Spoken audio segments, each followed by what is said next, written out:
Est-ce que vous avez l'impression d'avoir atteint un plateau dans votre marche avec Dieu et dans votre vie spirituelle?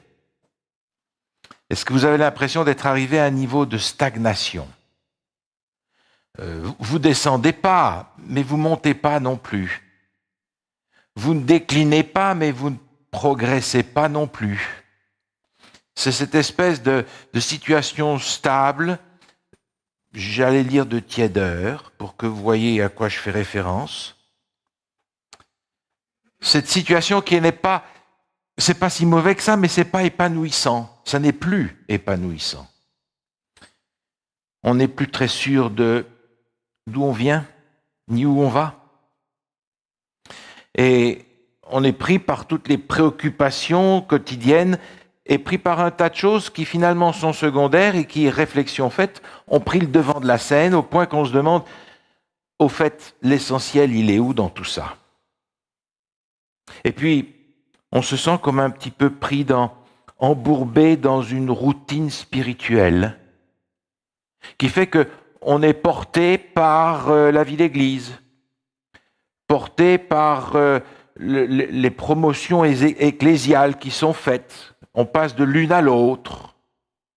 On est dans cet état de stagnation. On est là. Mais on n'avance pas.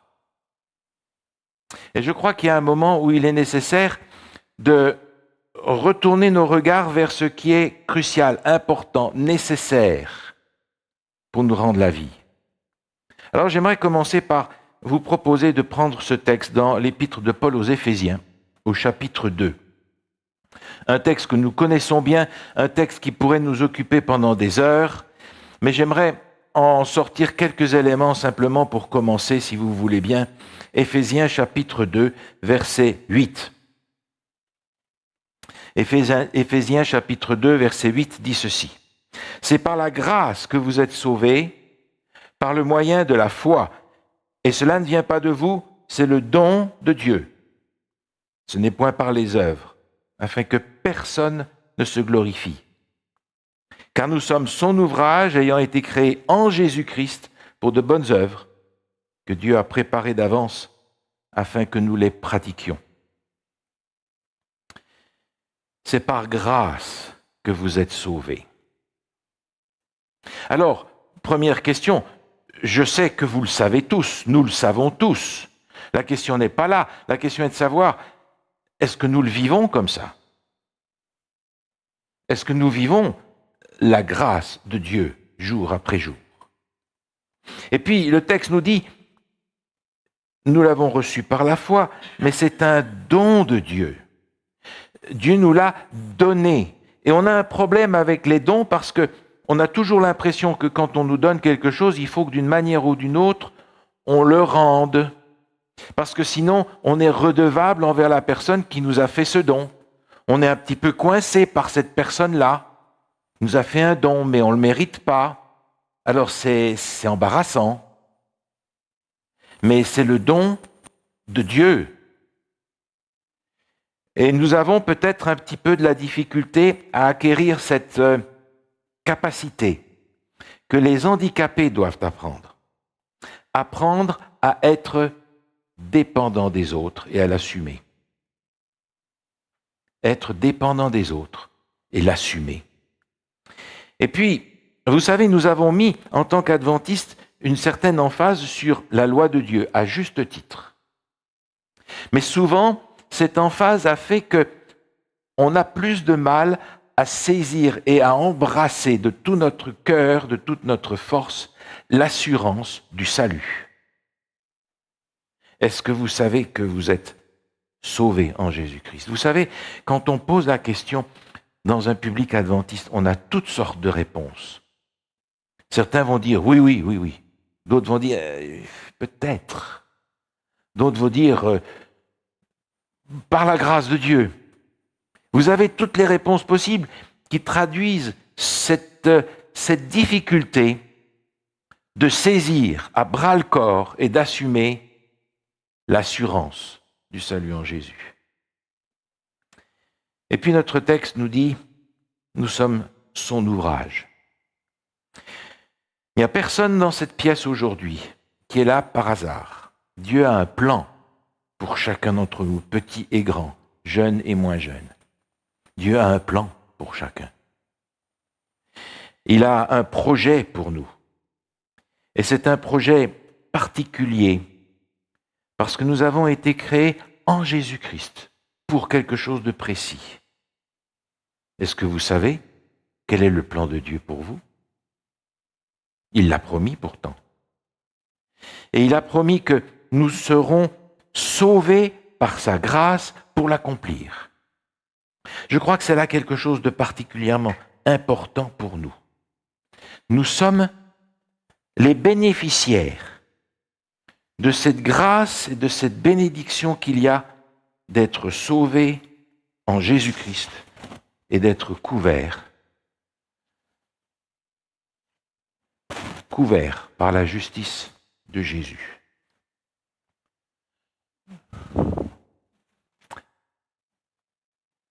Couverts par la justice de Jésus. Et le fait d'être couverts par cette justice de Jésus nous donne deux libertés. Une liberté de et une liberté pour. La liberté de la condamnation du péché, de la culpabilité du péché, de la dépendance du péché, de la mort. Libérés de. Mais nous sommes aussi libérés pour. Libérés pour développer nos capacités, libérés pour développer un nouveau caractère, libérés pour un nouveau potentiel, libérés pour servir. Et vous avez probablement reconnu dans ces deux formes de liberté deux choses que nous connaissons par ailleurs et que nous avons qualifiées de deux mots que nous comprenons parfois différemment. Mais la liberté de, c'est finalement être justifié en Jésus-Christ. Et libéré pour, c'est finalement la sanctification à laquelle nous sommes appelés. Et puis le Seigneur nous fait aussi trois promesses. Trois promesses. La promesse de sa présence. Je suis avec vous tous les jours jusqu'à la fin. Jusqu'à la fin. Et puis il y a aussi la promesse de sa providence. Mon Dieu pourvoira à tous vos besoins selon sa richesse et avec gloire en Jésus-Christ. À tous vos besoins. Et puis la troisième promesse, c'est la promesse qu'il a un plan pour nous. Sa prévoyance. Il a un plan pour nous. Je connais les projets que j'ai formés pour vous. Ce texte que vous connaissez bien dans le livre de Jérémie au chapitre 29. Où Dieu dit, je connais ces projets que j'ai pour vous, projets de paix et non de malheur, afin que vous ayez un avenir et de l'espérance. Trois promesses. La promesse de sa présence, la promesse de sa providence, la promesse de son plan pour chacun d'entre nous.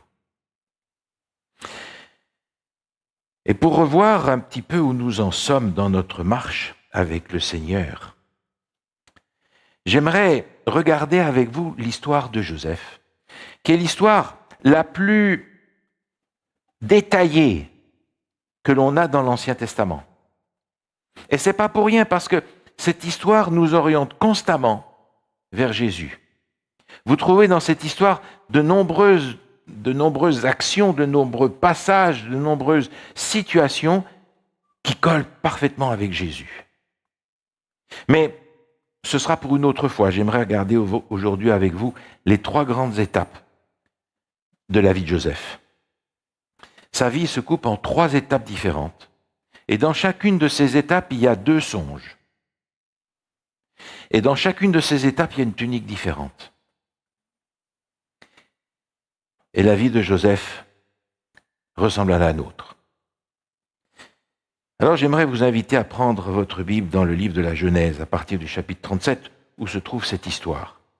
Genèse, chapitre 37, où commence cette histoire de Joseph. Genèse, chapitre 37, au verset 3, il est écrit ceci. Israël aimait Joseph plus que tous ses autres fils, parce qu'il l'avait eu dans sa vieillesse.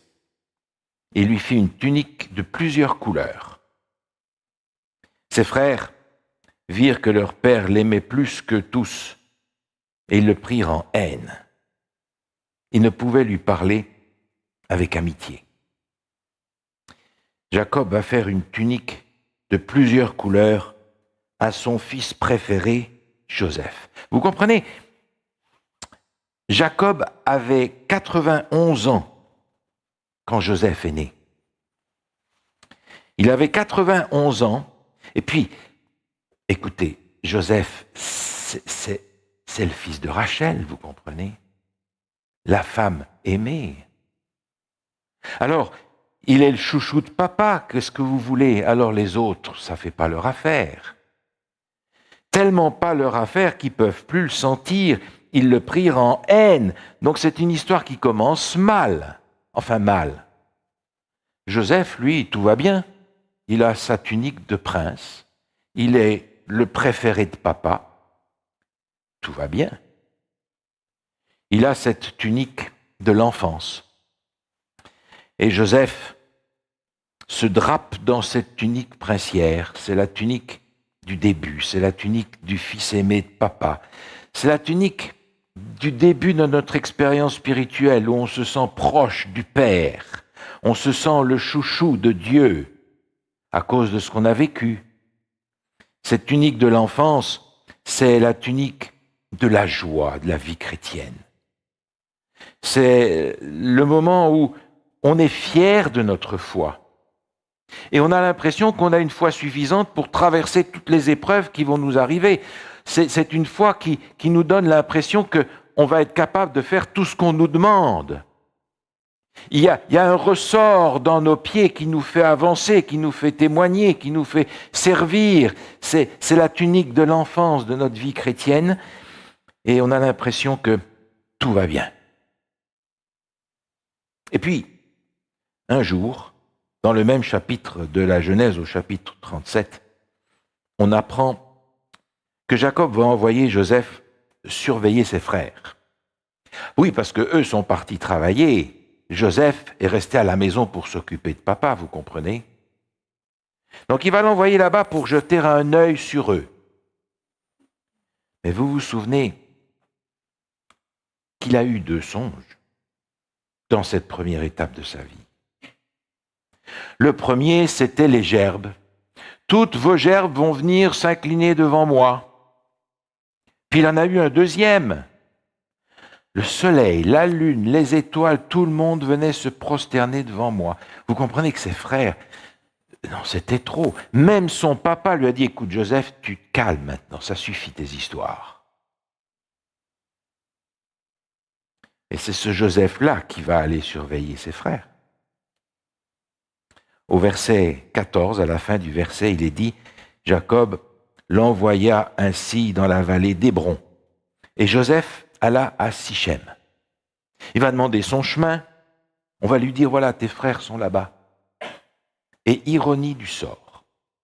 Ironie du sort. Cet endroit-là même où il va rencontrer ses frères et où, comme vous le savez, il va être vendu, ce territoire-là sera donné à Joseph en héritage dans le partage du pays de Canaan. Ce sera le territoire de son fils Manassé. Ironie du sort. Le texte continue et nous dit au verset 18, « Ils les virent de loin, ils le virent de loin, et avant qu'il soit près d'eux, ils complotèrent de le faire mourir. Ils se dirent l'un à l'autre, « Voici le faiseur de songes qui arrive, venez maintenant, tuons-le et jetons-le dans des citernes. Nous dirons qu'une bête féroce l'a dévoré, et nous verrons ce que deviendront ces songes. Tuons-le. » Avant même qu'il soit arrivé, le complot est là. Et le mot qui est utilisé est intéressant. Jetons-le dans des citernes. On pourrait traduire ce mot par prison, on pourrait traduire ce mot par citerne, mais en fait c'est le mot trou. On veut le tuer, on va le jeter dans le trou et l'enterrer. Terminé. C'est vraiment comme ça qu'ils voient les choses. Ruben va intervenir. Mais finalement, Joseph va être vendu. Un peu plus loin, au verset 23, il est dit « Lorsque Joseph fut arrivé près de ses frères, ils le dépouillèrent de sa tunique, la tunique de plusieurs couleurs qu'il avait sur lui. Ils le prirent et le jetèrent dans la citerne. » On va dépouiller Joseph de sa belle tunique de couleur. Cette tunique de l'enfance, on va la lui arracher. Il va en être dépouillé. Et le mot déjà qui est employé ici nous rappelle quelque chose dans le Nouveau Testament. La tunique de Joseph, cette belle tunique de l'enfance, on va l'en dépouiller. Cette tunique qui le rattachait à son père, il va en être dépouillé. Alors maintenant, Joseph, nous dit le texte un peu plus loin, va être vendu pour 20 cycles d'argent. Et Joseph va maintenant revêtir une autre tunique. La tunique de l'esclave, la tunique du prisonnier. Ce n'est plus la belle tunique que son père lui avait faite. C'est la tunique des circonstances. Et Joseph va servir. Joseph, au chapitre 39, auquel on va maintenant, va se retrouver en Égypte. Au verset 1er, il est écrit ceci. Avant d'arriver au verset 1er, il y a peut-être un verset important que j'aimerais regarder avec vous. C'est toujours dans le chapitre 37, au verset 31. Genèse 37, verset 31. Les frères prirent alors la tunique de Joseph. Ayant tué un bouc, ils plongèrent la tunique dans le sang. Il n'y avait pas encore les moyens de faire un test d'ADN pour savoir ce que c'était, ce sang-là. Ceux qui sont les enfants de Jacob vont maintenant tromper celui qui était le trompeur professionnel. Et il n'arrivera jamais à s'en remettre. Il n'arrivera jamais à supporter la mort de son fils Joseph. Trompeur trompé. Et Joseph part. Chapitre 39, verset 1er. On fit descendre Joseph en Égypte, et Potiphar, officier de Pharaon, chef des gardes égyptiens, l'acheta des Ismaélites qu'il avait fait descendre. Quand on lit cette histoire, on a l'impression que ça va de mal en pis. Et on a l'impression que Moïse, qui raconte cette histoire, veut essayer de nous garder jusqu'à la fin avec cette histoire triste. Et juste après, au verset 2, Moïse rajoute « L'Éternel fut avec lui », comme pour nous dire « Lisez, continuez à lire la suite, ça va bien aller. Ça va bien aller. » Parce qu'effectivement, tout va mal. Tout va mal jusque-là. Et c'est difficile d'imaginer comment Dieu va organiser dans le dos de Joseph le plan qu'il a pour lui. Difficile à imaginer. Et Joseph ne voit rien. Joseph ne comprend rien. Joseph ne sait rien. Comme nous d'ailleurs, quand on est dans cette étape-là de notre vie chrétienne. Et alors qu'il est dans cette situation d'esclave, de serviteur, loin de son père, loin de sa famille, loin de tout ce qu'il connaît, loin de tout ce à quoi il est attaché, c'est encore dans cette situation-là difficile au sein de l'épreuve que l'épreuve va arriver. Et vous vous souvenez, un petit peu plus loin, chapitre 39, il nous est dit au verset 12, la femme de Potiphar le saisit par son vêtement en disant « Couche avec moi ». Il lui laissa son vêtement dans la main et s'enfuit dehors. Il est de nouveau dépouillé de son vêtement d'esclave. Et c'est à ce moment-là que vient le test. Comme si on n'en avait pas besoin à ce moment-là, c'est déjà tellement pas bon, on n'a pas besoin d'avoir encore en plus une épreuve à traverser. Et Joseph est dépouillé. Dépouillé de son vêtement, il n'est plus personne. La seule chose qu'on peut faire avec lui, c'est le mettre en prison. Et on arrive au verset 20 de ce chapitre 39, où il nous est dit, verset 20, Potiphar prit Joseph et le mit dans la prison, dans le lieu où les prisonniers du roi étaient enfermés. Il fut là, en prison. Et le mot prison ici n'est pas le mot trou dont on parlait tout à l'heure, c'est le mot maison. Parce qu'en réalité, cette prison, nous dit le texte, c'est la prison du roi. C'est pas une prison comme toutes les autres. C'est la prison où on mettait tous ceux qui étaient au service du roi et qui avaient fait une bêtise, qui avaient commis un problème de lèse-majesté. Ils avaient renversé un petit peu le café du roi le matin à son petit déjeuner. Les croissants étaient un petit peu brûlés dessous. Alors, prison. Ou bien alors, la boisson n'était pas arrivée assez tôt. File en prison. Donc tous ces petits problèmes de la cour faisaient qu'il y avait toujours ces gens qui allaient en prison, qui y passaient un certain temps, et après un moment, on les faisait ressortir parce que le roi aurait aimé que quand même les croissants arrivent, il aurait aimé qu'on vienne lui verser son café. Donc reviens, mais fais attention. Donc ils y passaient un certain temps, et puis ils revenaient à la cour. Le problème, c'est que Joseph peut se demander, mais qui va venir me rechercher, moi, après ce à quoi on m'a condamné? Qui va venir me rechercher? Alors Joseph est de nouveau avec sa tunique, la tunique du prisonnier, la tunique triste d'une étape de sa vie qui est difficile à vivre. Et puis, vous vous souvenez que Joseph va rencontrer en prison 2 de ses serviteurs du roi, les chansons et le panetier. Et les chansons va lui dire, moi j'ai eu un rêve, je ne sais pas ce que c'est que cette histoire, je me suis vu en train de presser 3 ceps de vigne dans la coupe du roi. Et puis le panetier dit, moi j'avais 3 paniers de pain sur ma tête, les oiseaux sont venus manger le pain.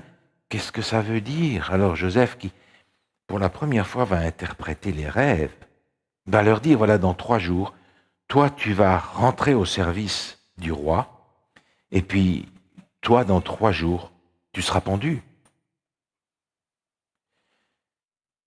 Et Joseph, dans cette prison, va se tourner vers celui qui va retourner au palais et lui parler au verset 14, chapitre 40.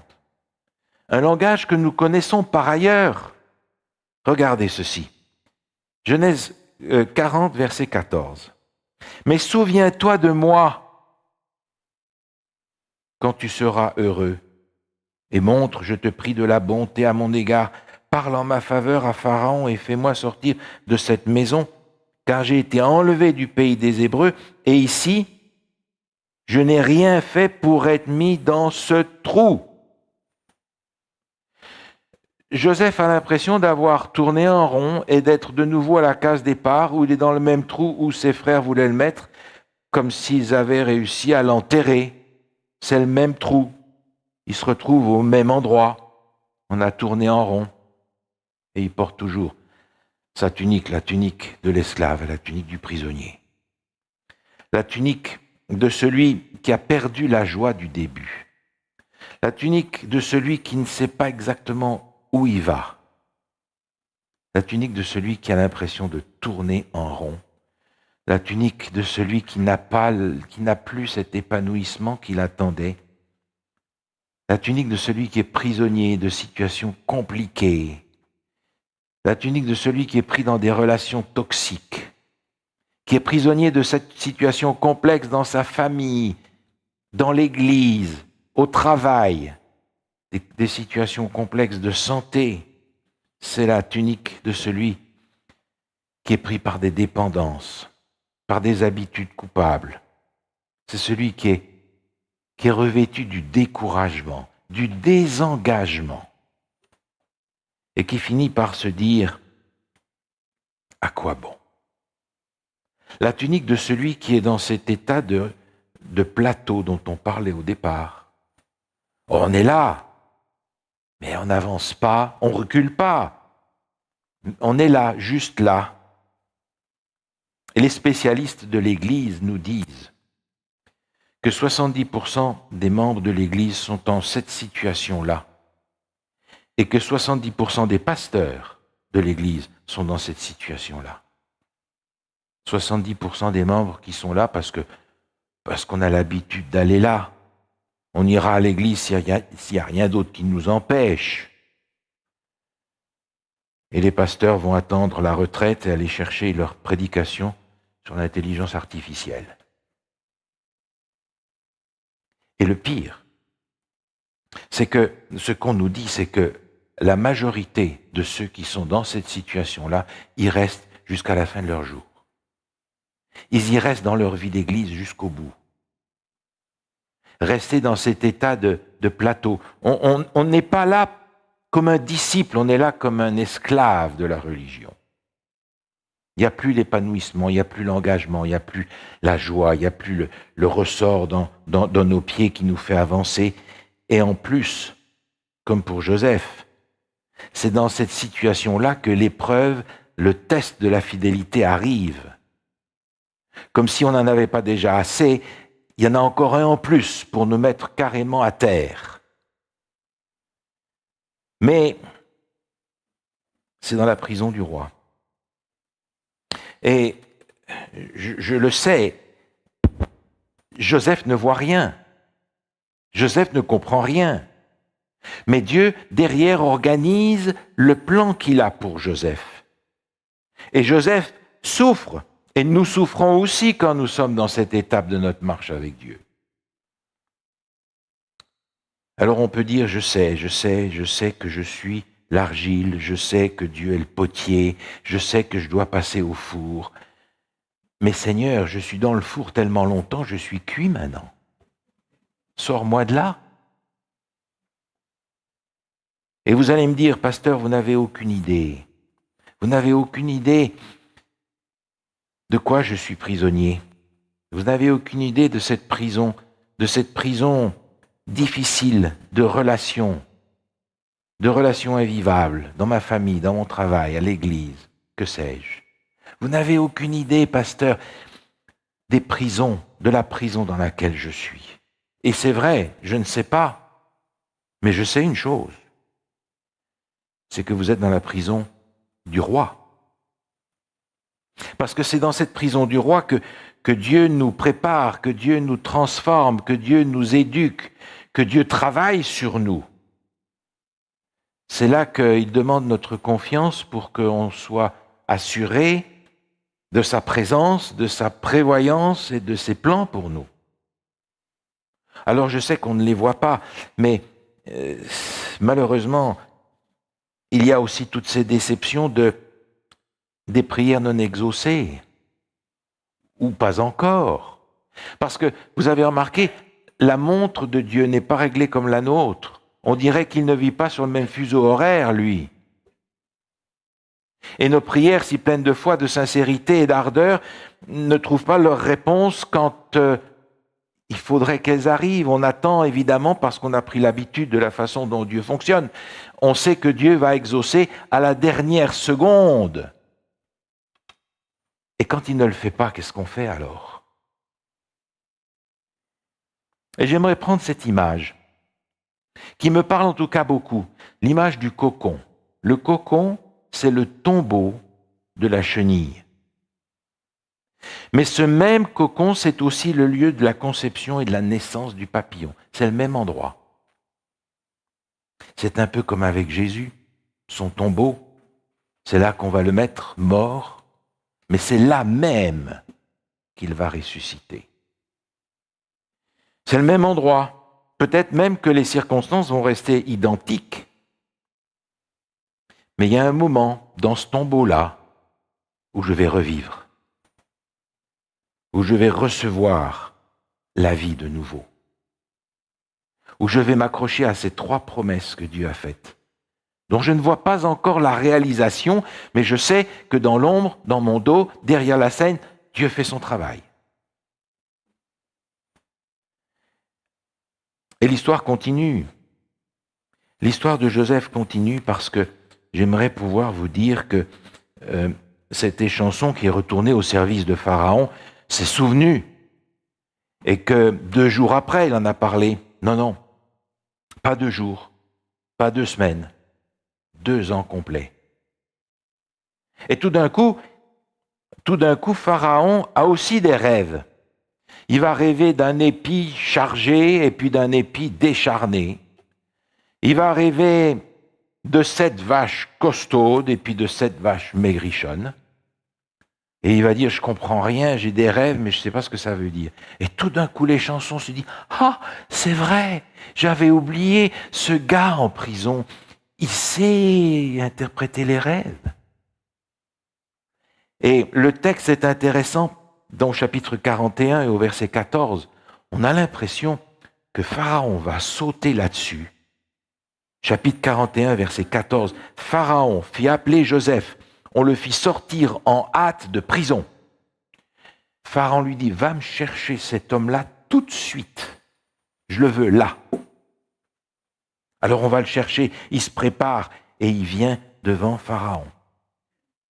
Et il pourrait dire, ça y est, ça s'ouvre. Et c'est là, justement, au moment où ça s'ouvre, que vient de nouveau la peau de banane, l'épreuve sur laquelle il pourrait glisser comme de rien, en se disant, ça y est, je suis libéré. Pharaon dit à Joseph, j'ai eu un songe, personne ne peut l'expliquer. J'ai appris que tu expliques un songe après l'avoir entendu. Pharaon lui dit, tous mes hommes sont tous des incapables. Il n'y a que toi qui es capable de me sortir d'affaire. Merveilleux. Oui, Pharaon, tu as bien vu. Ou bien, Joseph répondit à Pharaon en disant, c'est pas moi. C'est Dieu qui donne une réponse favorable à Pharaon. Comme si, qu'on soit au fond du trou ou qu'on n'y soit plus, l'épreuve arrive au moment où on s'y attend pas et au moment où on n'en veut pas. Elle est là. Et Joseph a traversé ces 2 épreuves avec succès. C'est Dieu qui donnera une réponse favorable à Pharaon. Un peu plus loin dans le texte, on lit au verset 42. Pharaon ôta son anneau de la main et le mit à la main de Joseph. Il le revêtit d'habits de lin et lui mit un collier d'or à son cou. On va enlever à Joseph cette tunique du désengagement, cette tunique du prisonnier, cette tunique du découragé, cette tunique de celui qui est en prison. On va le lui enlever et on va lui donner la tunique de fin lin. Rendez-vous compte, revêtu de cette tunique de fin lin que Pharaon va lui donner. Ça vous rappelle pas des choses dans l'Apocalypse, ça? Ça vous dit rien? Revêtu de fin lin.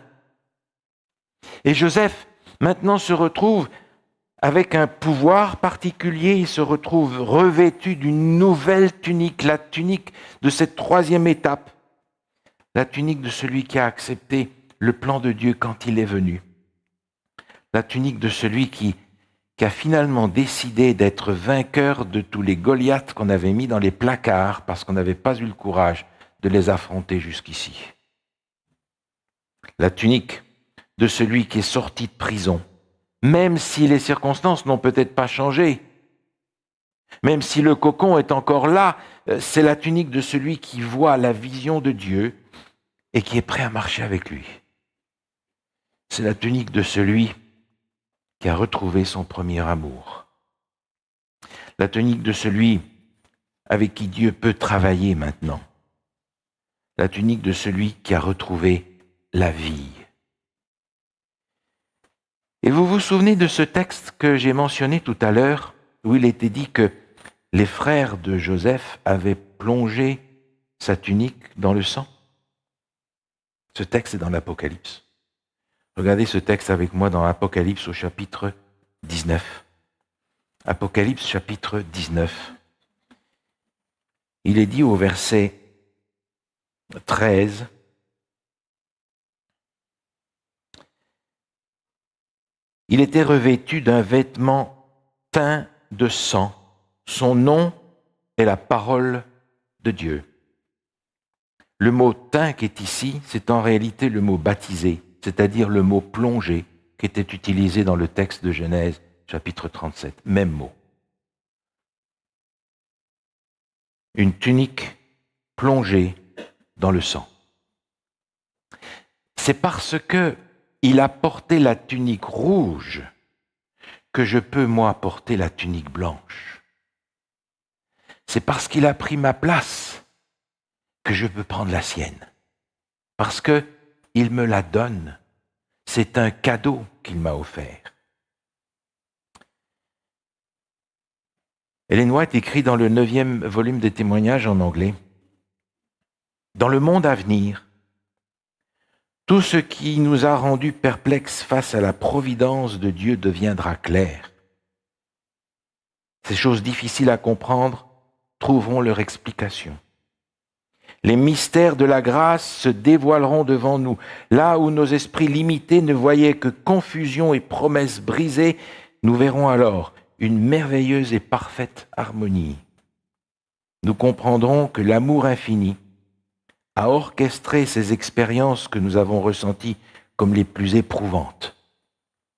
En découvrant les tendres soins de celui qui fait concourir toutes choses en bien, nous vivrons une joie inexprimable et glorieuse. Promesse d'un avenir extraordinaire par la grâce de Dieu. Alors,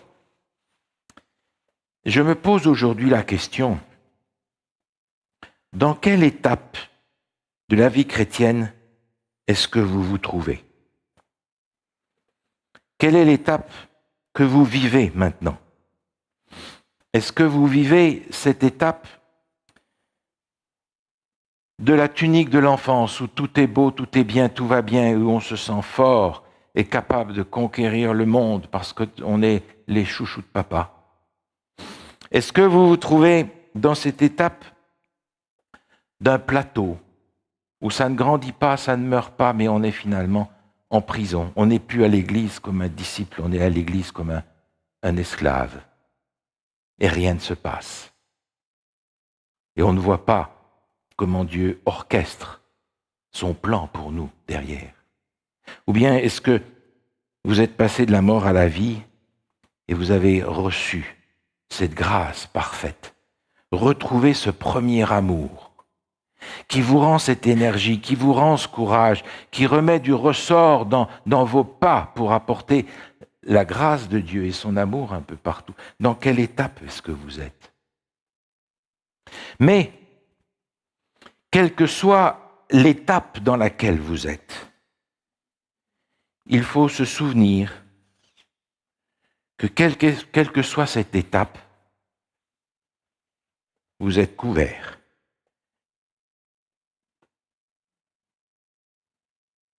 par la justice de Jésus. Et il faut se souvenir qu'il y a ces trois promesses qu'il faut saisir. La promesse de sa présence, la promesse de sa providence, la promesse de son plan. Le prophète Ésaïe écrivait « Je me réjouis en l'Éternel, mon âme sera ravie en mon Dieu, car il m'a revêtu des vêtements du salut, il m'a couvert du manteau de la délivrance. » Que le Seigneur nous accorde ses grâces. Prions, voulez-vous? Seigneur notre Dieu, tu nous as conduits au travers du feu, au travers de l'eau, par les hauts et par les bas. Et nous voulons te remercier de ce qu'au travers de toute cette course, tu étais là. Maintenant, Seigneur, alors que nous sentons le retour de Jésus approcher à grands pas, accorde-nous la grâce de retrouver ce premier amour, de saisir tes promesses et de les vivre jour après jour, jusqu'à la fin. Au nom de Jésus. Amen.